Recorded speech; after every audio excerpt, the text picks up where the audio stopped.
ஆசீர்வாதமான நல்ல நாள். ஆண்டவருடைய அனுகிரகத்தையும் கிருபையையும் நாம் உணரத்தக்கதாக கர்த்தர் நமக்கு அருள் பாவித்திருக்கிற நாள். நாம் இருந்த இடங்களில் நம்முடைய இல்லங்களில் குடும்பமாக அத்தனை பேரும் இணைந்து ஆண்டவரை ஆராதிக்கும் பாக்கியம் இந்த நாளில் நமக்கு கிடைக்க பெற்றிருக்கிறார். உணர்ந்தவர்களாக கர்த்தரிடத்தில் நம்மை ஒப்புக் கொடுத்தவர்களாக இந்த நேரத்தில் ஆண்டவரை ஆராதிக்கிற இந்த நேரம் நம்முடைய வாழ்விலும் குடும்பங்களிலும் நன்மை கிடைக்கும் வரும்படியாக நாம் உணர்வுகளோடு சேர்ந்து கொண்டு கர்த்தரை மகிமைப்படுத்துவோம். இந்த வழிபாட்டிற்கு தொடக்கமாக கர்த்தர் நம்மோடு இடைபெறும்படியாக அவரை நோக்கி ஜெபம் செய்வோம்.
உம்முடைய ஆதரவின் கரம் கொண்டு எங்களை தேற்றி எங்களை காத்துக் கொடுக்கின்ற எங்கள் ஆண்டவரே, எங்கள் கர்த்தரே, எங்கள் ரட்சகரே, ஆசீர்வாதமான ஞாயிற்றுக்கிழமையின் காலையில உங்களை நோக்கி பார்க்க எங்களுக்கு கிருபை தந்திருக்கிறேன்.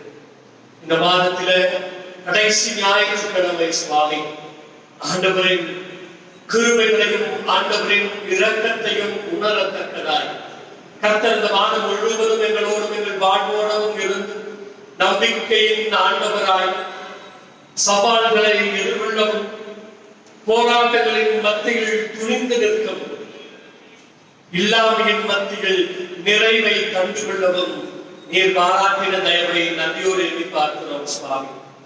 எங்களை நேசிக்கிற தகப்பனாக நீர் இருக்கிறேன். இன்னல்களின் மத்தியிலும் சவால்களின் மத்தியிலும் வாழ்ந்து கொண்டிருக்கிற நாங்கள் ஆண்டவரின் தயவு பெற்றவர்களாக கர்த்தரை எப்போதும் சேர்ந்து கொள்ளவும் ஆண்டவரை நான் எப்படி வணங்குவேன், எப்படி ஆராதிப்பேன், எப்படி மகிமை கொடுத்துவேன் என்ற உணர்வுகளோடு நாங்கள் எங்களை உம்மிடத்தில் தருகிறோம் சுவாமி.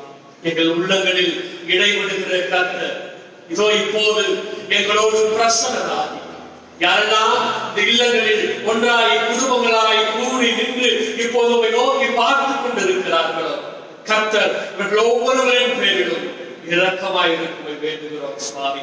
உம்மை மகிமை கொடுக்க போகிற இந்த நேரம் முழுவதுமாய் உடைய தெய்வீக ஆற்றலை நாங்கள் எல்லாரும் உணர்ந்து கொள்ள கர்த்தர் அருள் தார்.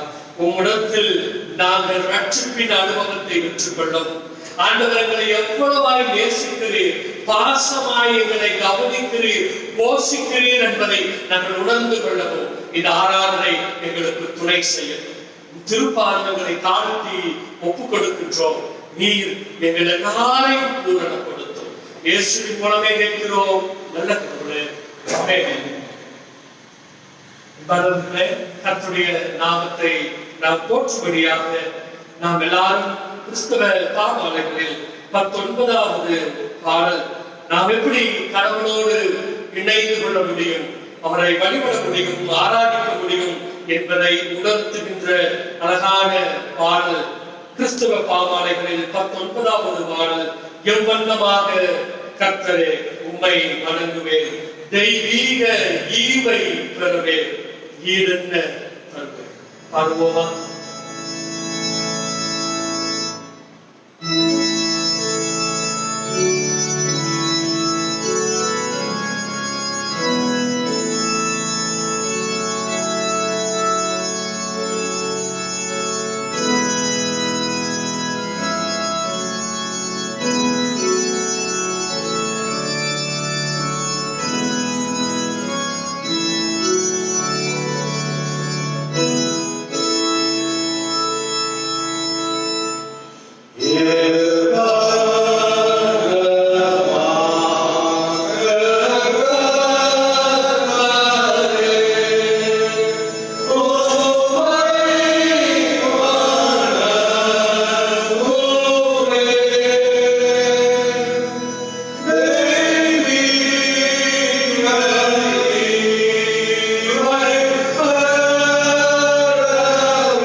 இரண்டாம் வழிபாட்டு முறைமையை நாம் பின்பற்றலாம்.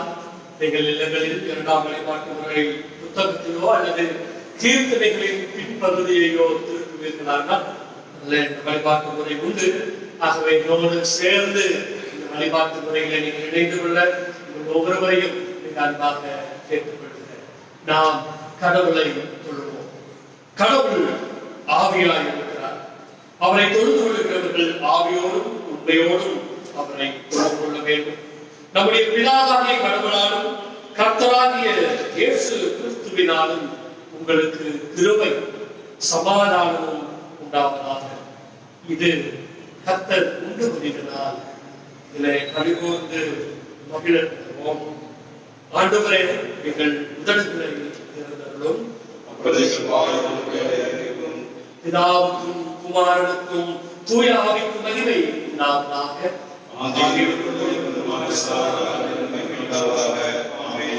திரியேக கடவுளை போற்றுவோம். எங்கள் தந்தையாம் கடவுளே, உமது வல்லமையாலும் ஞானத்தாலும் எல்லாவற்றையும் படைத்து உமது குமாரனை மீட்பராக கருவடை உலகத்தில் அன்பு கூறுவீரே, உம்மை போற்றுகிறோம். குமாரனாம் கடவுளே, பாவத்தை தவிர்த்து எல்லாவற்றிலும் எங்களைப் போல மனிதனாகி எங்கள் பாவங்களுக்காக ஒப்புக் கொடுக்கப்பட்டு எங்கள் நீதிக்காக உயிர்த்தெழும்பியவரே, உம்மை போற்றுகிறோம். பரிசுத்த ஆவியானவராகிய கடவுளே, எல்லா உண்மைக்குள்ளும் எங்களை வழிநடத்தி கடவுளின் அன்பை எங்கள் நெஞ்சில் பொழிகிறவர்களே, உம்மை போற்றுகிறோம். இதா குமாரன் தூய ஆவியாகிய கடவுளே, உமக்கே எக்காலமும் எல்லா புகழும் மகிமையும் உண்டாவதாக. ஆமென். ஆசீர்வாதமான நேரத்தில் தவிர்த்த இடங்களிலே முழங்கால் ஒப்புக் கொடுத்து நாம் பாடினோமே 19வது பாவாய் அதை நினைவு கூறுவதற்காக என் நீதி இயேசு கிறிஸ்துதான், நான் கர்த்தரை பற்றிக் கொள்கிறேன் என்று சொல்லி தவறுகள் இவரை நம்மிடத்தில் குறை இருந்தால் எல்லாம் மறைக்காக அறிக்கை செய்வோமா? இருந்தடங்களில நீங்கள் கண்களை மூடி கொள்கிறார். சிறியவர்களிலிருந்து பெரிய விருந்தார்கள் கற்றுக்கொள்கிறார். கடந்த வாரத்தில் ஏதாவது தவறு செய்திருக்கிறார், பாவம் செய்திருக்கிறார், அதை நீங்கள் அறிக்கை செய்வதாக நிகழ்வாக கேட்டுக்கொள்கிறேன்.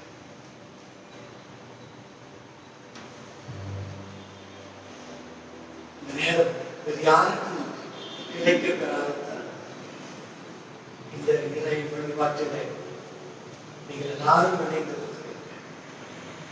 கர்த்தருடைய சன்னிதானத்தில் இருந்து கர்த்தர் தவறுகளை அறிக்கை செய்கிற ஒவ்வொருவரையும் மன்னிக்கிறவராக இருக்கிறார் என்கிற சத்தம் உங்கள் செவிகளில் விழுகின்றது.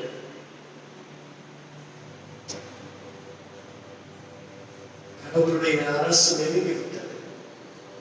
மனம் திரும்பி நற்செய்தியிட நம்பிக்கை வைக்க அழைக்கப்படுகிறது. பாவம் இல்லாத பிரதான ஆசாரியர் நமக்கு இருக்க நம்முடைய பாவங்களை, நம்முடைய மீறுதல்களை கர்த்தரிடத்தில் நாம் சொல்லுவோம். நாம் இணைந்து எல்லாம் வல்லமையுள்ள கடவுளிடத்தில் நம்முடைய பாவங்களை தாழ்மையாக அறிக்கை செய்வோம். அதற்கு துணையாக இரண்டாம் வழிபாட்டு முறை புத்தகத்தில் உள்ள 2வது பொதுவான பாவ அறிக்கையை நாம் சேர்ந்து அறிக்கை செய்வோம். 2ஆம் பொதுவான பாவ அறிக்கை. எங்கள் தந்தையாம் கடவுளே, எங்கள்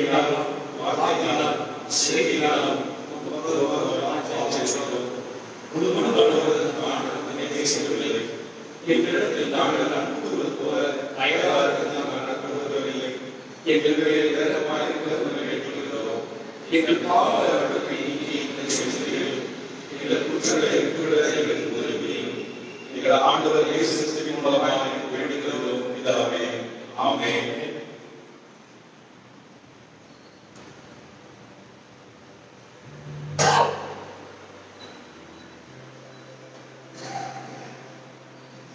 எல்லா வல்லமையும் மிகுந்த இரக்கமுள்ள ஆண்டவர் மன்னிப்பையும் பாவ நிவர்த்தியும் நமக்கு கட்டளையிட்டருளி வாழ்க்கையை சீர்படுத்துவதற்கான காலத்தையும் தம்முடைய தூயாவியின் கிருபையையும் தேற்றுதலையும் தந்தருளுவாராக. ஆண்டவரை துதியுங்கள்.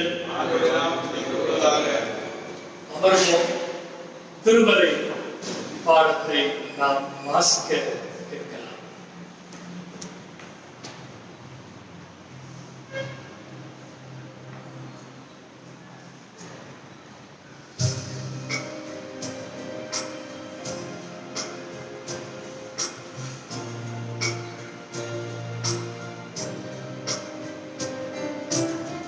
சத்திய வேதம் பக்தரின் கீதம் சுத்தர்கள் போகும் பாதை தீபம் சுத்தமர்கள் காணும்.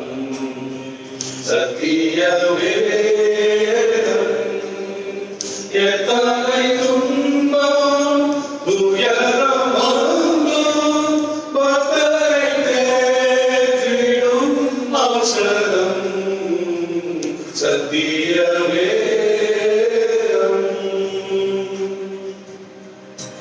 வாசிப்போமா? யோவான் எழுதிய நற்செய்தி நூல் 21ஆம் அதிகாரம் முதல் வசனம் தொடங்கி 14ஆம் வசனம் மட்டும் இருக்கிற யோவான் 21ஆம் அதிகாரம் முதல் வசனத்திலே இருந்து 14 வசனங்கள் வரைக்கும் என்னோடு இணைந்து நீங்கள் கவனமாய் கவனிக்கும்படி உங்களை மிக அன்பாக கேட்டுக்கொள்கிறேன். இவைகளுக்கு பின்பு இயேசு திபேரியா கடற்கரையில மறுபடியும் சீசருக்கு தம்மை வெளிப்படுத்தின விபரமாக சீமோன் பேதுருவும் திதிமு எனப்பட்ட தோமாவும் கலிலேயா நாட்டில் உள்ள கானா ஊரானாகிய நாத்தான்வேல் செபதேயுவின் குமார் அவருடைய சீசரில் வேறு 2 பேர் கூடியிருக்கும் போது சீமோன் பேதுரு மற்றவர்களை நோக்கி மீன் பிடிக்க போகிறேன் என்றார். அதற்கு அவர்கள் நாங்களும் உம்முடனே கூட வருகிறோம் என்றார். அவர்கள் புறப்பட்டு போய் உடனே படவேறினார்கள். அந்த ராத்திரிகளே அவர்கள் ஒன்றும் பிடிக்கவில்லை. விடிய காலமான போது இயேசு கரையிலே இருந்தார். அவரை இயேசு என்று சீசர்கள் அறியாதிருந்தார்கள். இயேசு அவர்களை நோக்கி, பிள்ளைகளே, புசிக்கிறதற்கு ஏதாவது உங்களிடத்தில் உண்டா என்றார். அதற்கு அவர்கள் ஒன்றுமில்லை என்றார்கள். அப்பொழுது அவர், நீங்கள் படவுக்கு வலதுபுறமாக வலையை போடுங்கள், அப்பொழுது உங்களுக்கு அகப்படும் என்றார். அப்படியே அவர்கள் போட்டு திரளான மீன்கள் அகப்பட்டதினால் அதை இழுக்க மாட்டாதிருந்தார். அதனால் இயேசுவுக்கு அன்பாயிருந்த சீசன் பேதுருவை பார்த்து, அவர் கர்த்தர் என்றார். அவர் கர்த்தர் என்று சீமோன் பேதுரு கேட்டவுடனே தான் வஸ்திரமில்லாதவனாய் இருந்தபடியினால் தன் மேல் சட்டையை கட்டிக்கொண்டு கடலிலே குதித்தார். மற்ற சீசர்கள் கரைக்கு ஏறக்குறைய 200 முழ தூரத்தில் இருந்தபடியினால் படவிழுந்து கொண்டே மீன்களுள்ள வலையை இழுத்துக் கொண்டு வந்தார். அவர்கள் கரையிலே வந்திறங்கின போது கரி நெருப்பு போட்டிருக்கிறதையும் அதில் மீன் வைத்திருக்கிறதையும் அப்பத்தையும் கண்டார். இயேசு அவர்களை நோக்கி, நீங்கள் இப்பொழுது பிடித்த மீன்களில் சிலவற்றை கொண்டு வாருங்கள். சீமோன் பேதுரு படவிலேறி 153 பெரிய மீன்களால் நிறைந்த வலையை கரையில் இழுத்தான். இத்தனை மீன்கள் இருந்தும் வலை கிழியவில்லை. இயேசு அவர்களை நோக்கி, பாருங்கள், போஜனம் பண்ணுங்கள் என்றார். அவரை கர்த்தர் என்று சீசர்கள் அறிந்தபடியினால் அவர்களில் ஒருவனும் நீர் யார் என்று கேட்க துணியவில்லை. அப்பொழுது இயேசு வந்து அப்பத்தையும் நீரையும் எடுத்து அவர்களுக்கு கொடுத்தார். இயேசு மரித்தோரிலிருந்து எழுந்த பின்பு தம்முடைய சீசருக்கு அருளின தரிசனங்களில் இது மூன்றாவது தரிசனம். இயேசு அவர்களை நோக்கி வாருங்கள் போஜனம் பண்ணுங்கள் என்றார். தலைவனை தாழ்த்தி கர்த்தரை நாம் உணர்வோமா? அன்பின் ஆண்டவரே, எங்களை மிக அன்போடு அழைக்கின்ற கர்த்தர், எங்கெங்கே எப்படியோ நாங்கள் வாழ்ந்தால் எங்களை எல்லாம் ஒன்று சேர்த்து அரவணைத்து எங்கள் தேவைகளில் துணை செய்து எங்களை போஷிக்கின்ற தாயாக இருக்கிறீர்கள். உமது ஆசீர்வாதமான நேரத்தில் நாங்கள் எங்களை ஒப்புக் கொடுக்கிறோம். கர்த்தர் நீர் எங்களோடு இடைபடும்படியாய் நாங்கள் எங்களை தாழ்த்துகிறோம். ஆண்டவரே, நீர் எங்களோட பேசு.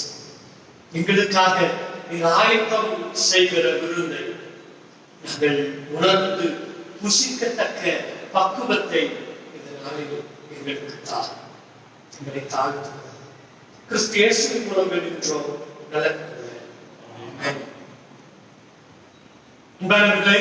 ஒவ்வொருவரையும் ஆண்டவரின் நல்ல நாமத்திலே மிக அன்போடு நான் வாழ்த்துகிறேன். நீங்கள் எல்லாரும் இல்லங்களில மிக பாதுகாப்பாக இருப்பீர்கள் என்று நான் நம்புகிறேன். அப்படியே கர்த்தர் இந்த ஏப்ரல் மாதத்திலே ஒரு இக்கட்டான சூழ்நிலையில வெளியே செல்ல முடியவில்லை. வாழ்வின் அன்றாட தேவைகளை சந்திக்க இயலவில்லை. ஆனாலும் கர்த்தரின் பேரில் கொண்ட நம்பிக்கையும் கர்த்தர் நம் மீது கொண்டிருக்கிற அந்த பாசமும் மாறாது இருக்கிறதுனாலே நாம் பாதுகாக்கப்பட்டிருக்கிறோம். நாம் வாழ்ந்து கொண்டிருக்கிறோம். ஒவ்வொரு நாளும் இரவில் படுத்து காலையில எழுப்புகிற பொழுது கிடைக்கிற அந்த நம்பிக்கை, எப்போது இந்த சூழல் இந்த இருள் விலகும் என்று காத்திருக்கிற அந்த நம்பிக்கை, அந்த எதிர்பார்ப்பு. கர்த்தர் அதிசயங்களை செய்கிறார். கர்த்தர் தம் மக்களை எப்போதும் பாதுகாக்கிறார். அதிலும் இன்றைய நாளிலே நாம் சிந்திப்பது, கர்த்தர் நமக்கு போஜனம் கொடுக்கிற, நம்மை விருந்தாளிகளாக தம்மோட சேர்த்துக் கொள்ளுகிற தெய்வமாக இருக்கிறார் என்பதைத்தான் புரிந்து கொள்ள போகிறோம். நம்முடைய திருச்சபை மிக அழகான ஒரு தலைப்பை இங்கு கொடுத்திருக்கிறார்கள். அதுவும் இன்றைய காலகட்டத்தில் நமக்கு மிக அவசியமான ஒன்றாகவே நான் இன்றைய நாளின் சிந்தனையை பெறுகிறேன். கிறிஸ்துவின் விருந்தோம்பலுக்கு அழைப்பு. It is an invitation to Christ hospitality. விருந்தோம்பலுக்கு பேர் பெற்றோர் தமிழர்கள் என்று சொல்லுவார்கள். திருக்குறளை எடுத்து படிப்போமானால் விருந்தோம்பலை திருவள்ளுவர்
திருக்குறளிலே திருவள்ளுவர் விருந்தோம்பலை ஒரு ஆறாம் என்று குறிப்பிடுகிறதையும் நாம் அறிந்திருக்கிறோம்.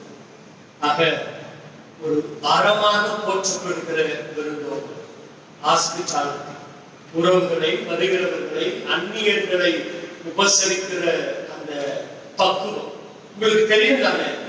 திண்ணை நம் வீடுகளில் இருந்ததின் நோக்கமே, யாராவது வழிபோக்கர்கள் உணவின்றி செல்லுகிற பொழுது பசியா இருந்தால் திண்ணைகளில் அமர்வார்கள்.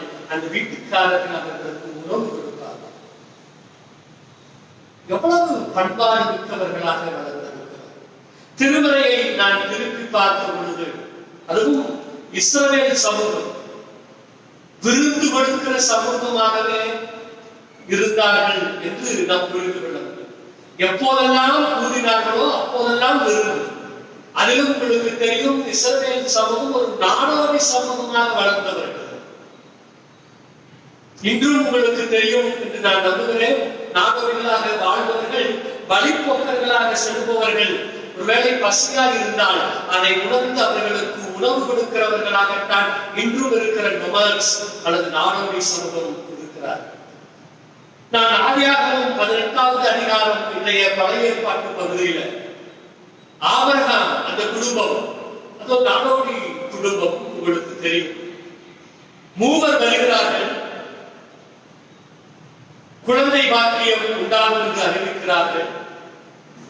அந்த மூவருக்கும் உணவு அறிவார்கள். யாரு அவரால் அடையாளம் கண்டுகொள்ள முடியவில்லை. ஆனால் வீட்டுக்கு வந்தவர்களை உபசரித்துத்தான் அனுப்ப வேண்டும். செல்பவர்கள் என்று கூட ஆபிரகாம் புரிந்திருக்கலாம். கர்த்தருடைய தூதர்கள் என்றும் புரிந்திருக்கலாம். ஏனென்றால் ஒரு வாக்கு அங்கு சொல்லப்படுகிறது, நீங்கள் இருவரும் குழந்தை பாக்கியம் பெறுவீர்கள் என்று. நீங்க வாசிப்பார்கள் ஆதியாகமம் 18வது அதிகாரம் முதல் 10 வசனங்கள். மிக அன்போட ஏற்று உபசரிக்கிறார். அந்த உபசரிப்பு என்பது தொன்றுதே வருகிற நல்ல வழக்கம். அதிலும் நீங்கள் எபிரேயர் புதிய ஏற்பாட்டிலே எபிரேயருடைய அந்த கடிதத்திலே 13வது அதிகாரத்திலே பார்ப்பீர்களானால், நமக்கு தெரியாதவர்களை உபசரிப்பதில் கிடைக்கிற ஆசீர்வாதம் அத்தனை பெரிது என்று குறிப்பிடப்பட்டிருக்கிறது. அந்நியர்களை உபசரியுங்கள், ஏனென்றால் அவர்களில் தேவதூதர்களும் இருப்பார்கள். உபசரிப்பு அத்தனை முக்கியமா? ஆமா, இன்று நாம் அதை உணர்ந்திருக்கிறோம். எத்தனை ஆலயங்கள், எத்தனை சமூக தொண்டு நிறுவனங்கள் இன்று உணவு கொடுத்துக் கொண்டிருக்கிறார்கள். சாப்பிட முடியவில்லை, அதாவது உணவில்லை, அதற்கான ஆயத்தம் செய்வதற்கான பொருட்கள் எதுவும் இல்லை, பாடவழியில் வேலை, உணவு கொடுத்து விருந்து கொடுப்பது போல உபசரித்துக் கொண்டிருக்கிற அந்த பங்கு, இது அத்தனை ஆசீர்வாதம். நான் இரண்டை மட்டும் இந்த நாளில் சிந்திக்க வேண்டும் என்று அதிகமாக விரும்புகிறேன். அதில் முதலாவது, இயேசுவுக்கு அன்பாக இருந்த சீசனும், அதாவது யோவானும், ஒரு முதிர்ச்சியான அனுபவம் கொண்டவராக இருந்த அல்லது ஒரு முதன்மை சீடராக இருந்த பேதுரு நமக்கு என்ன சொல்லுகிறார்? இரண்டாவது, இயேசு இன்று நமக்கு என்ன கற்றுத்தருகிறார்? இறையியலாளர்கள் இந்த பகுதியை குறித்து பலவிதமான விளக்கங்களை கொடுத்திருக்கிறதை நாம் பல அருளுரைகளில் கேட்டிருக்கிறோம், சிந்திக்கும். இங்கே இயேசு வாருங்கள் போஜனம் பண்ணுங்கள் என்கின்ற ஒரு அழைப்பை கொடுக்கிறவராக இருக்கிறதை நாம் பார்க்கிறோம். நன்றாய் கவனியுங்கள். இந்த நிகழ்வு ஒரு கதை போல, ஒரு நாடகம் போல அப்படியே மிக அழகாக வர்ணிக்கப்பட்டிருக்கிற ஒரு பகுதி. 21வது அதிகாரம் அப்படியே ஸ்டெப் பை ஸ்டெப் என்ன நடந்தது நீங்க அப்படியே உங்கள் கண்களுக்கு முன்பதாக, அந்த திபேரியா கடலுக்கு முன்பதாக இருக்கிற நிகழ்வு. சீடர்கள் இயேசுவினுடைய தரிசனம் பெற்றுக்கொண்டார்கள் தான். அதற்கு பின்பதாக அடுத்து என்ன செய்ய போகிறோம், பலவிதமான யோசனைகள், ஆலோசனைகள், பெரிய மீட்டிங் போல அவர்கள் வைத்திருக்க வேண்டும். இடையில சில சோர்வுகள். எப்படி இந்த சோர்வை சரி செய்வது? பேரு நான் மீன் பிடிக்க போகிறேன், நாங்களும் வரோம், இங்கிருந்து என்ன பண்ண போகிறோம், 6 பேர் கூட சேர்ந்து செல்லுகிறார்கள் என்று இந்த பகுதியில நாம் படிக்க கேட்டோம். எனக்கு அன்பானவர்கள், மீன் பிடிப்பதில் வல்லவர்கள் இவர்கள் அல்ல, பேரும் அல்ல. அநேக படகுகள் பேருக்கு சொந்தமாக இருந்தது என்பது வரலாறு, மீன் பிடிக்கும் படகு. ஆனால் அவர்களுக்கு மீன் கிடைக்கவில்லை, சோர்ந்து போகிறார்கள். நிச்சயமாக ஒரு பெரிய சோர்வு. அப்படியே அப்படியே அந்த படகிலேயே படுத்தும் விடுகிறார்கள். இந்த மாதிரி காலை நேரம், காலை நேரத்தில் அதிகமாக மீன் பிடிக்கிற வழக்கம் இன்றும் கடற்கரையில நீங்கள் அதிகாலையில் 3 மணி 4 மணி பார்ப்பீர்களானால் அங்கே மீன் பிடித்துக் கொண்டிருக்கிறதை நீங்கள் ஒருவேளை நினைவில் கொள்ளலாம். ஒருவேளை அப்படிப்பட்ட ஒரு நேரம் தான். அங்கே கடலில் ஒரு 200 உணவு சொல்லுகிறார்கள், நம்ம மீட்டர் கூட வச்சுக்கலாம். ஆனால் ஒரு மனிதர் அங்கே இருக்கிறார், படுகிறதை பார்க்கிறார். அங்கே நெருப்பு எரிந்து கொண்டிருக்கிறது, ஒரு சத்தம் வருகிறது. ஆனா நீங்க அந்த பக்கம் போடுங்க, அந்த பக்கமாக போடுங்க. இந்த சத்தத்தை உடனடியாக யோவான், இயேசுவின் அன்பான சீடன் புரிந்து கொள்கிறார். கவனிங்க, நான் சொல்வது இந்த இடத்தை தான் நீங்கள் கவனிக்க வேண்டும். உடனடியாக புரிந்து கொள்கிறார். புரிந்து கொள்வது மட்டுமல்ல, விசுவாசிக்க தொடங்குகிறார். அதனால்தான் இந்த பகுதியில் என்ன சொல்லுகிறார்கள்? யோவான் முந்தி விசுவாசித்தவன் என்று சொல்லுகிறார். ஒரு சத்தம் வருகிறது, தூரம் தான், யாரும் தெரியாது. ஆனால் அவர் கர்த்தர் என்று உடனடியாக விசுவாசத்தை புரிந்து கொண்டு தன்னோடு இருந்த சீடர்களுக்கு எடுத்து சொல்கிறார். எனக்கு அன்பானவர்கள், வேலை நான் தனியாக அமர்ந்து ஜெபிக்கிற பொழுதோ, திருமறை வாசிக்கிற பொழுதோ, அது ஆண்டவரை நான் தியானித்துக் கொண்டிருக்கிற பொழுதோ எனக்கு ஒரு சத்தம் உண்டானா, கர்த்தர் என்னோடு பேசுகிறார் என்று நான் விசுவாசிக்க துணிய முடியுமா? அந்த அனுபவம் உங்களுக்கும் எனக்கும் கிடைத்திருக்கிறதா? ரொம்ப நாட்கள் தனித்திருந்தோம், தபசுகாரங்கள் தனியாக இருக்க வேண்டும் என்று யோசித்தோம். ஆனால் இன்று கட்டாயமாக தனித்திருக்க வேண்டிய நிலையில் இருக்கிறோம். நீங்கள் எத்தனை பேர் கிறிஸ்துவினுடைய சத்தத்தை, ஆண்டவரின் சத்தத்தை அடையாளப்படுத்திக் கொள்ளுகிற விசுவாசத்தை உங்களை வளர்த்துக் கொண்டிருக்கிறீர்கள்? எத்தனையோ சத்தம் இருக்கலாம், காட்டு கத்தல் இருக்கலாம், ஆனால் அமர்ந்த மெல்லிய குரலை அடையாளம் காண முடியும். அதுதான் கிறிஸ்தவ விசுவாசம். அடையாளம் கண்டு இதுக்கு அடுத்த நிலை என்னன்னா, பேதுரு, யோவான் முந்தி விசுவாசித்தவன், பேதுரு முந்தி செயல்படுகிறவன் என்று சொல்கிறார். எங்க முந்தி செயல்படுகிறார்?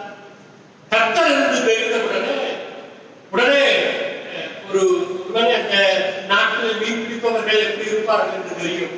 உடனடியாக மேல் சட்டையை மாற்றி அணிந்து கொண்டு, நான் கர்த்தரிடத்தில் போகிறேன், கடலில் குதித்து ஓடுகிறார், கர்த்தரை தேடுகிறார், முந்தி செயல்படுகிறார். யோவான் முந்தி விசுவாசித்தார், பேதுரு முந்தி செயல்படுகிறார். கர்த்தரின் சத்தம் கேட்டவுடனே அவரை தேடி ஓடுகிற அந்த அனுபவம் எனக்கு ரொம்ப ஆச்சரியமாக இருக்கிறது. கிறிஸ்துவினுடைய அன்பும் பாசமும் இந்த சீடர்களின் மேல். அந்த வசனம் பாருங்க, 9வது வசனம். அவர்கள் கரையில் வந்து இறங்கின போது கரி நெருப்பு போட்டிருக்கிறதையும் அதன் மேல் மீன் வைத்திருக்கிறதையும் அப்பத்தையும் கண்டார்கள். இவர்கள் மீன் பிடித்த பிறகு அந்த மீனை கொண்டு வந்து சுடல. நன்றாய் கவனியுங்கள். அதற்கு முன்பதாகவே அங்கு கரி நெருப்பு போடப்பட்டு உணவு ஆயத்தமாக இருக்கிறது. இந்த சீடர்கள் சோர்ந்து இழப்பார்கள், உணவு கொடுக்க வேண்டும். நான் யோசித்து பார்க்கிறேன், இயேசுவினுடைய அந்த ஆழம், பாசம் இன்றும் ஆண்டவர் அப்படித்தானே செயல்பட்டுக் கொண்டிருக்கிறார். ஒரு தாயின் உள்ளத்தோடு இயேசுவின் உள்ளத்தையும் நம்மால ஒப்பிட முடியும். எப்படின்னா, ஒரு தாய்க்கு தெரியும் தன் மகன் இன்று வேலைக்கு செல்கிறார், அதிலும் தூர பயணம் செல்கிறார். சாயந்தரம் 5 மணிக்கு ஆபீஸ் வந்துட்டு பசியோட தான் இருப்பார். ஏன்னா இன்னைக்கு ஒரு தூரமா பயணம் போயிருக்கிறார். அலுவலகம் என்றால் மதிய உணவை எடுத்துக் கொள்ள முடியும், ஆனால் பயணம் என்றால் எடுத்திருப்பாரோ இல்லையோ சாயந்தரம் ஒரு நல்ல ஸ்நாக்ஸ் செய்ய வேண்டும். ஒருவேளை நேற்று பிஸ்கட் கொடுத்திருப்பார், ஆனால் இன்று மதியம் அவன் சரியாய் இருந்திருக்க மாட்டான் என்று சொல்லி ஆயத்தமாய் இன்னும் ஆர்வமாய் பல சுண்டல் போன்ற சரீரத்திற்கு தெம்பு கொடுக்கிற உணவை ஸ்நாக்ஸ் ஆயத்தம் பண்ணுவார். தன் மகன் பலவீனமாக இருக்கிறார். இதுதான் தாயின் முழுவதும் ஒரு பெரிய ஏமாற்றத்தோட இந்த மீன் பிடிப்பதனால ஏற்பட்ட சோர்வு. சாப்பிட்டு மாட்டாங்க, ரொம்ப பலவீனமாக இருப்பாங்க. இவர்கள் பிடித்து வந்து மீனை சுடுவதற்கு முன்பதாகவே வரும்போதே சாப்பிடுறாங்க. பக்கத்தில் மீனை இன்னும் நீங்க வைத்திருக்கிறீங்களா, அதுக்கு உங்களுக்கு தாராளமா திருப்தியா போஜனம் பண்ணுவோம். என்ன நண்பா எனக்கு அன்பானவர்களே, அவர்களே அடையிற அன்றாட வாழ்வின் தேவைகளில் குறிப்பாக உணவு எடுத்துக் கொள்வதில்லை பல சிரமங்களை சந்தித்துக் கொண்டிருக்கிறோம் என்பதையும் நாம் அறிந்திருக்கிறோம். உலகம் முழுவதும் அப்படித்தான்.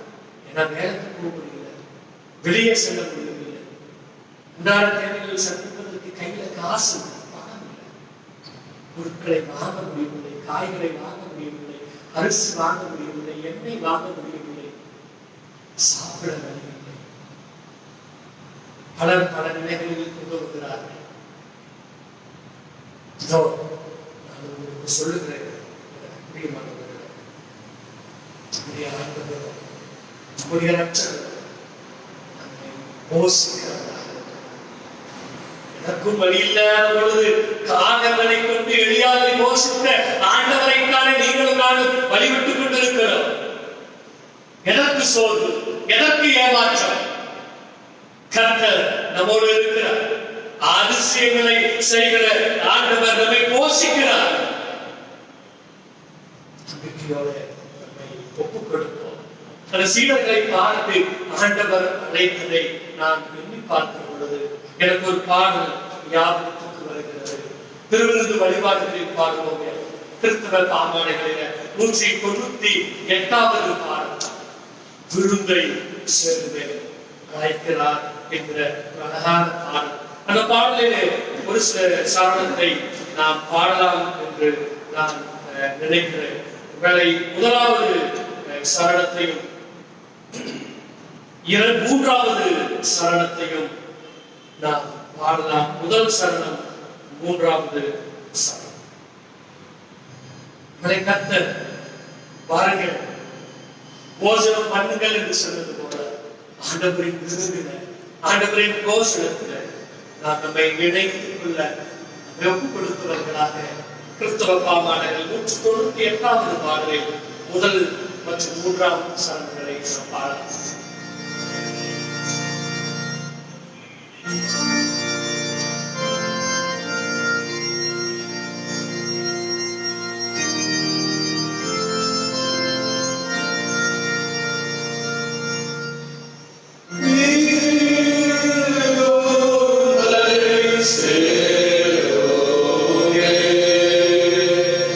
Ah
வல்லவராய் ஆண்டவராய் இருக்கிறார்.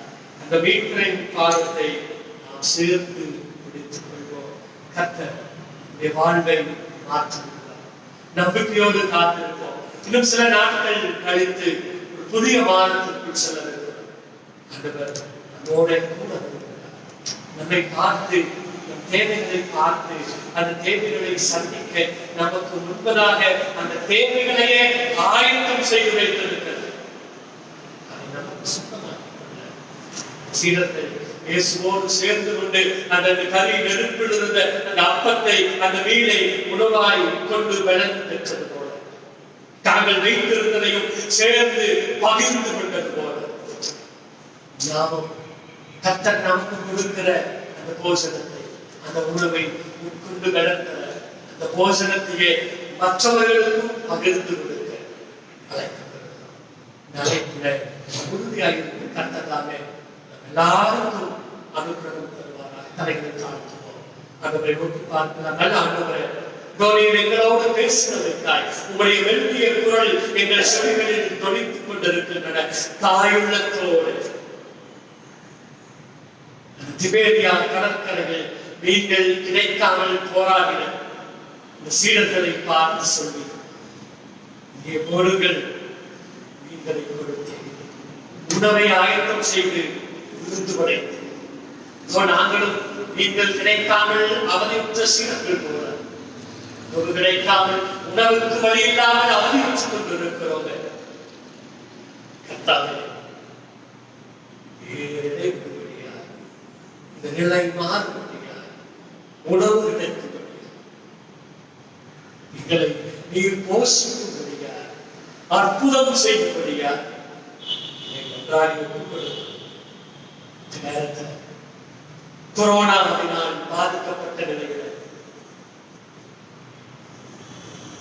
நுழைந்த ஊரடங்கினார்கள், வேலைகளில் இல்லாமல் நிமித்தம் போதிய வருமானம் இல்லாமல் உணவுக்கு வழியிட்டு இருப்போரை நினைத்து கொண்டிருக்கிறோம். நாங்களும் அவர்களுக்கு மோசம் எங்களால் ஆனதை ஒப்புக் கொடுக்கிறோம். உபசரித்து மேன்மையை புரிந்து கொள்கிறோம். எத்தனை நல்லது சுவாமி. ஆத்மாவுக்கு கடன் பண்ணுகிறேன். தொடர்ந்து எங்களை காத்தார்.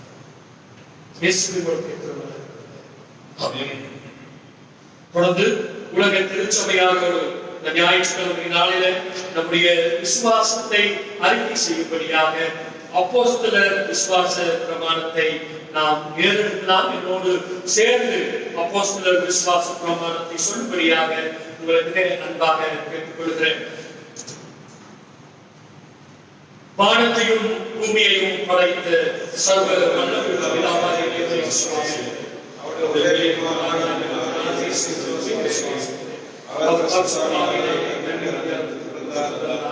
பொந்தியுள்ளார்களின் காலத்தில் பாடுபட்டு சிலுவையில் அறைந்து மரித்து அடக்கப்பட்டு பாதாளத்தில் இருக்கிறார். மூன்றாம் நாள் அந்த மண்டலத்தில்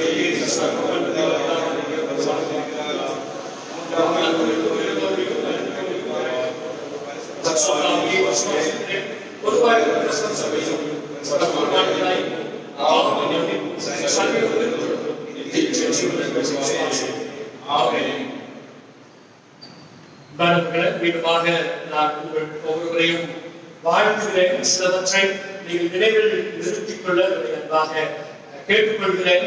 ஒருவேளை குடியரசு கைகள் இன்னும் நம்மில் அநேக கொடுக்க வேண்டி இருக்கிறது. உங்களுக்கு தெரியும், நீங்களும் ஆயத்தமாக வைத்திருக்கிறீர்கள்.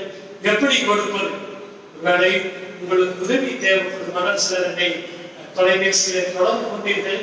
அப்படி நீங்கள் தொடர்பு கொள்வீர்களானால் அல்லது உங்கள் இல்லங்களுக்கு அருகாமையில உதவி செய்கிற உறுப்பினர்கள் இருப்பார்களானால் நீங்கள் அவர்களிடத்தில் கொடுக்கலாம். அல்லது என்னை தொடர்பு கொண்டால் நீங்கள் யாரிடத்தில் கொடுக்கலாம் என்று நான் சொல்லுவேன். ஏனென்றால் நீங்கள் கொடுக்கிற அந்த குடியரசு காணிக்கைகளைத்தான் நாம் மற்றவர்களுக்கு பகிர்ந்து கொடுக்கிறோம். இன்னும் தேவைகள் உண்டு, ஆனால் நம்மிடத்தில் குடியரசு கையிருப்பு இல்லை. வேலை இன்னும் யாராவது கொடுக்காமல் இருப்பீர்களானால் தயவு கூர்ந்து நீங்கள் கொடுங்கள். இது மட்டுமல்ல, நாம் அப்படி கொடுக்கிற பொழுது கடந்த நாட்களில் பருப்பு, எண்ணெய் போன்ற கிராசரிஸ் நாம் கொடுத்தோம். இந்த வாரத்திலே காய்கறிகள் கொடுத்தோம். ஒருவேளை அரிசி மட்டும் என்றல்ல, நீங்கள் மற்ற பொருட்களையும், உணவுக்கான மற்ற பொருட்களையும் நீங்கள் கொடுக்கும்படியும் அன்பாக நான் கேட்டுக்கொள்கிறேன். ஒருவரோடு நான் பேசிக் கொண்டிருந்த பொழுது அவர் குறிப்பிட்ட ஒன்று, நாங்கெல்லாம் இப்ப சமாளிச்சுக்கிறோம், அரிசி இருந்தா தண்ணி ஊற்றி கஞ்சி வச்சு கொடுத்து கொடுக்கிறோம்.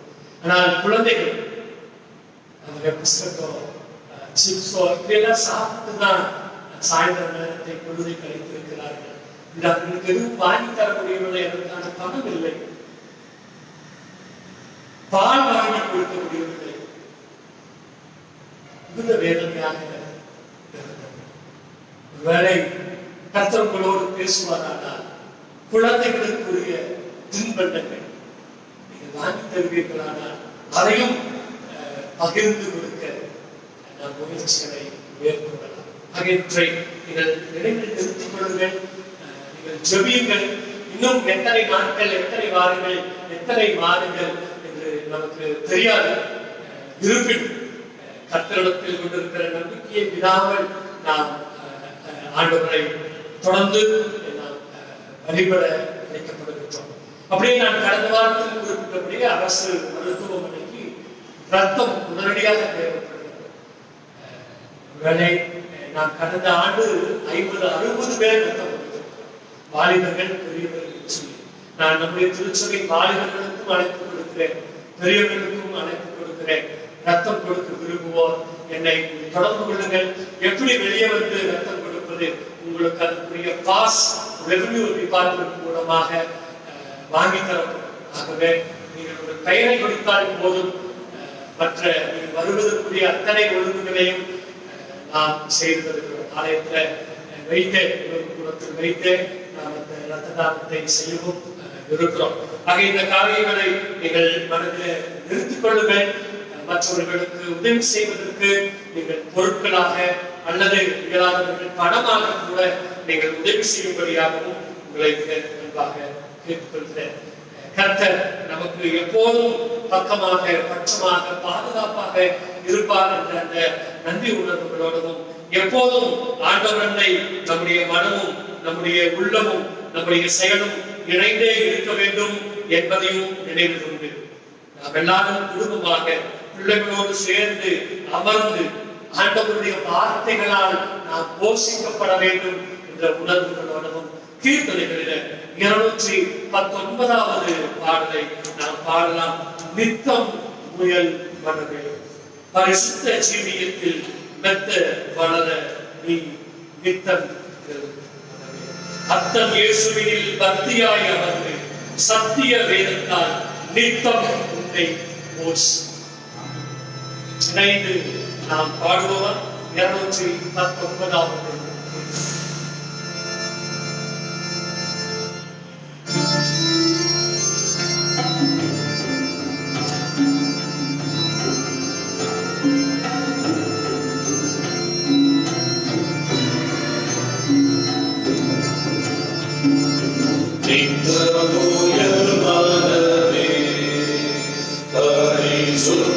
ஜீவியத்தில் மெத்த வளர நீ நித்தம்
இன்று தொடங்கி பிறந்த நாட்கள் திருமண நாட்கள் கொண்டாடுவோம்.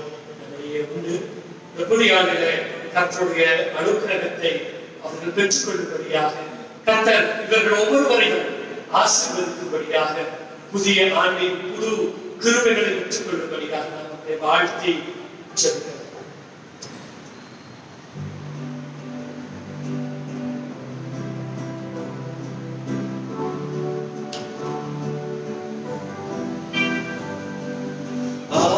ஆசீர்வதிக்கும் தேவன் நம்மை ஆசீர்வதிப்பாரே. ஆசீர்வதிக்கும் தேவன் நம்மை ஆசீர்வதிப்பாரே. துதி ஸ்தோத்திரம் இயேசுவேவா, துதி உமக்கே என்றுமே. துதி ஸ்தோத்திரம் இயேசுவேவா, துதி உமக்கே என்றுமே. ஆசீர்வதிக்கும் தேவன் நம்மை ஆசீர்வதிப்பாரே.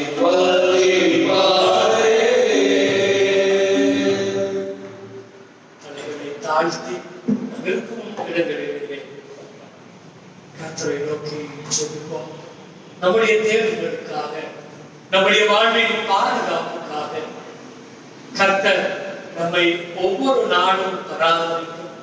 வாருங்கள் என்னோடு போஜனம் பண்ணுங்கள் என்கிற அழைப்பை நமக்கு முன்னிறுத்த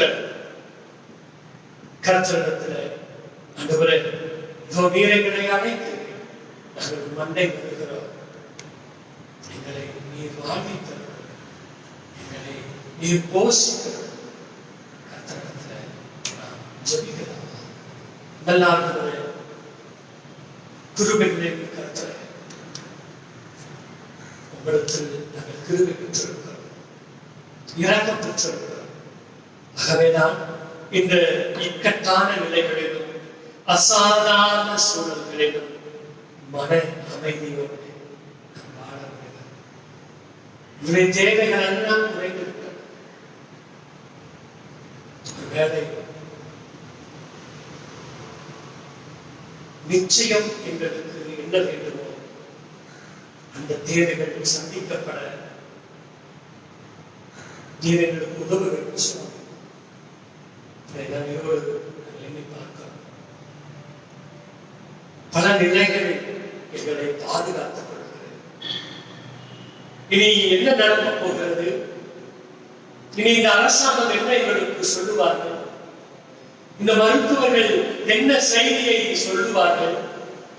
கொரோனா பாதிப்பு குறைந்து விட்டது, இல்லை நின்று விட்டது, இனி நாம் பயப்பட தேவையில்லை, அச்சப்பட தேவையில்லை என்ற அந்த செய்தி எப்போது விடும் என்பதுதான் எங்கள் எல்லாருடைய ஏக்கமும் ஜெபமும். இதுவே செய்ய முடியவில்லை சுவாமி. எல்லாவற்றிலும் நாங்கள் இப்போது பின்தங்கி விடுகிற நிலைகள் இருக்கிறோம். வாழ்வின் யதார்த்தங்களை நாங்கள் இப்போது புரிந்து கொள்ள தொடங்கி கொண்டிருக்கிறோம். கர்த்தரின் அன்பை ஆழத்தையும் ருசிக்கவும் தொடங்கி இருக்கிறோம். ஒரு அழகான சம்பவத்தை நாங்கள் நினைவுகிறோம். கிடைக்காமல் தவித்துக் கொண்டிருந்த அந்த சீடர்களுக்கு வருவதற்கு முன்பதாக வீணையும் அப்பத்தையும் ஆயத்தம் செய்து காத்திருந்த அந்த வாழ்வில் ஒன்றும் இல்லாமல் இருக்கிற எங்களை நீர் தொடுபடியால், எங்களை ஆட்கொள்ள ஆசீர்வதிக்கும்படியால் வேண்டுகிறோம் சுவாமி. குடும்பத்தில் இருக்கிற அத்தனை பேரையும் காத்து குழந்தைகள் இயக்கங்கள் மனத்தில் ஒப்புக் கொடுக்கிறோம் சுவாமி. வாலிபர்கள் எதிர்கால வாழ்வை குறித்த கனவு புறத்தில் அவர்களை கருதுகிறோம். இல்லத்தரசிகள் குடும்பத்தை நடத்த, சமைத்து கொடுக்க எப்படி எதை செய்ய வேண்டும் என்றெல்லாம் யோசித்து யோசித்து கருத்தாய் இருக்கிற மேலான ஆலோசனைகளால் நிரப்புகிறேன். வேலைக்கு செல்ல முடியாது, உள்ளத்தாலும் சரீரத்தாலும் சூழ்ந்திருக்கிற ஒவ்வொருவரையும் கர்த்தர் இந்த நேரம் பலப்படுத்தும். நிலை மாறிப்போகும். ஆண்டவர் என்னை காத்துக் கொள்வார், என்னை என் குடும்பத்தை காத்துக் கொள்வார், என் சமூகத்தை காத்துக் கொள்வார், என் நாட்டை காத்துக் கொள்வார், இந்த பூமியை காத்துக் கொள்வார், இந்த இன்னலிலிருந்து, இந்த கொள்ளை நோயிலிருந்து, இந்த அழிவிலிருந்து மீட்டுக் கொள்வார். எங்களை ரட்சிக்கிற ஆண்டவரே, என் நம்பிக்கையோட உங்களை நோக்கி நாங்கள் வேண்டிக் கொள்கிறோம். எங்களை விடுவியோ, விடுவியோ. யாரெல்லாம் இந்த கொள்ளை நோயினால் பாதிக்கப்பட்டு உயிரை இழந்தார்களோ, நித்திய இழைப்பார்களை இந்த ஆத்மாக்கள் பெற்றுக் கொள்ளட்டும். அந்த இழப்பை சந்தித்த குடும்பங்களிலே ஆண்டவருடைய பிரசனம் இறங்கி சமாதானத்தை பெற்றுக் கொள்ளட்டும். தொடர்ந்து இந்த பராமரிப்பு பணிகளில், மருத்துவ பணிகளில் இருக்கிற மருத்துவர்கள், செவிலியர்கள், பொறுப்பாளர்கள், பணியாற்றுவோர் அத்தனை பேருக்கும் வேண்டிய கிருபைகளை தார். சுகாதார பணியில் ஈடுபடுகிற ஒவ்வொரு சகோதர சகோதரிகளையும் கர்த்தர் நீர் ஆசீர்வதியும். பாதுகாக்கின்ற காவல் பணியில் ஈடுபடுகிற அன்பு மக்களை கர்த்தர் பலப்படுத்தும். நாங்கள் எல்லாம் பொறுப்புகளை உணர்ந்து சட்டங்களுக்கு மதிப்பு கொடுத்து செயல்பட கர்த்தாவே நீர் எங்களையும் வழிநடத்தும் சுவாமி. இன்னும் சில நாட்கள், இன்னும் சில மாதங்கள் காத்து நம்பிக்கையோடு காத்திருக்கிறோம். ஒரு புதிய அனுபவத்தை பெற்றுக்கொள்ளும். நாட்டுடைய வாக்கு தத்துவங்களுக்கு நினைவு நீர் எங்கள் விளக்கை ஏற்றுகிறது. எங்கள் விளக்கு இப்போது அணைந்து கொண்டிருக்கிறது. எங்கள் வாழ்வு நாங்கள் இழந்து கொண்டிருக்கிறது. அப்படியே அணைந்து விடாதபடி, இழந்து விடாதபடி கர்த்தர் நீர் எங்களை, எங்கள் விளக்கை, எங்கள் வாழ்வை உயர்த்தி பிடிக்க ஒப்புக் கொடுக்கிறோம். நீர் செயல்படுகிறேன். நன்றி செலுத்துகிறோம் சுவாமி. எங்களை கிருபையால் அரவணைத்துத்தான் எங்களுடைய எதிர்பார்ப்புகள், மன்றாட்டுகள், கண்ணீரை தான் எங்களுக்கு மகிழ்ச்சியான சமாதானமான அனுபவங்களை தான். இந்த நாட்களில் பிறந்த நாளையும் திருமண நாளையும் கொண்டாடுவோம். புதிய ஆசையை பெற்றுக்கொள்ளத்தக்கதார், இந்த நாளின் கிருபையை அவர்கள் பெற்றுக்கொள்ளத்தக்கதார் கர்த்தாவே அனுக்கிரகம் உம்மிடத்தில் நாங்கள் ஒப்புக் கொடுக்கிறோம். இதோ இந்த நேரம் யாரெல்லாம் உம்மை நோக்கி செபித்துக் கொண்டிருக்கிறார்கள், யாரெல்லாம் உங்களுடைய ஒத்தாசைக்காக காத்திருக்கிறார்கள், யாரெல்லாம் உங்களுடைய உபசரிப்புக்காக காத்திருக்கிறார்கள், அவர்களை எல்லாம் உங்களோட சேர்த்து உமாரோட சேர்த்துக் கொள்ளும். அந்த எரிகிற அந்த கரி நெருப்பின் கதகதப்பு அந்த அதிகாலை நேரத்தில் அந்த சீடர்களுக்கு, ஈரத்தோடு கடலில் இருந்த அந்த சீடர்களுக்கு ஒரு கதகதப்பை, உங்களுக்கு மன நிறைவை உள்ளத்திற்கும் கொடுத்த அந்த அனுபவம் எங்களுக்கும் கிடைக்கப்படும். எங்களை தாழ்த்துகிறோம் சுவாமி. எங்களுடைய குடும்பங்கள் பல நிலைகளில் உதவி கொண்டிருக்கிறார்கள். அந்த உதவிகளை எல்லாம் கர்த்தர் அங்கீகரித்தார்.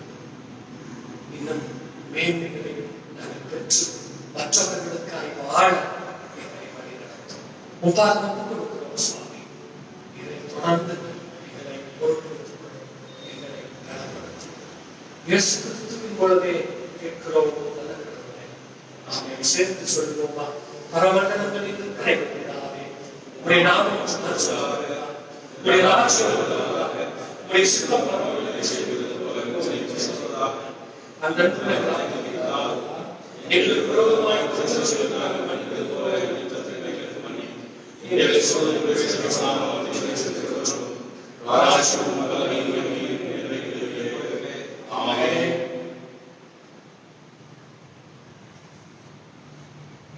ஆண்டவர் உங்களை ஆசீர்வதித்து உங்களை காக்க கடவுள். ஆண்டவர் தம்முடைய முகத்தை உங்கள் மேல் பிரகாசிக்க பண்ணி உங்கள் மேல் கிருபையாய் இருக்க கடவுள். ஆண்டவர் தம்முடைய முகத்தை உங்கள் மேல் பிரசன்னமாய் எப்பொழுதும் எப்பொழுதும் உங்களுக்கு சமாதானம் கட்டளையிட கடவுள்.